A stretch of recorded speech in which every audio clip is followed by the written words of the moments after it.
हजुर हजुर अब यहाँ त के छ भने जम्मै पुस्तक कपडा यस्तै भएको वस्तु बाहेक केही छन् किनभने यो शयनकक्ष भएको हुनाले यो असाध्यै महत्त्वपूर्ण कोठा हो यो।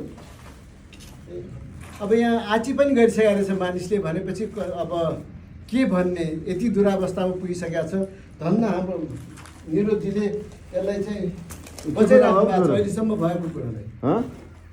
के खोज्न आएको? अब यसरी बाहिरको बच्चाहरू सबै तिमीहरू आएर सबै यहाँ चोरलाई हो हिँडिराखेको हुन्छ। के खोज्न आएको? मेरो मेरो हो यति खाले गर अब ल यतिसम्म भइसक्यो ल जानु साइकल लगेको हुन्छ पुगिहाल्छ।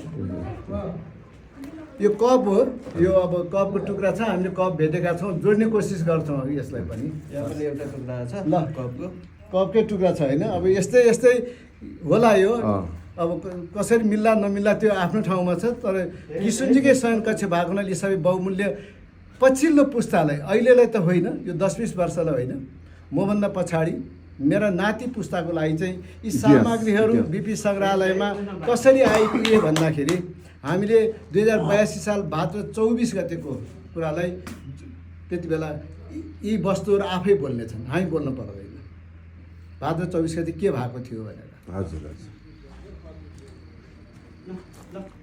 यहाँ चाहिँ बिपी सङ्ग्रहालय अध्यक्ष म परशुराम पोखरेल म नेपाली काङ्ग्रेसको कार्यकर्ता पनि हुँ।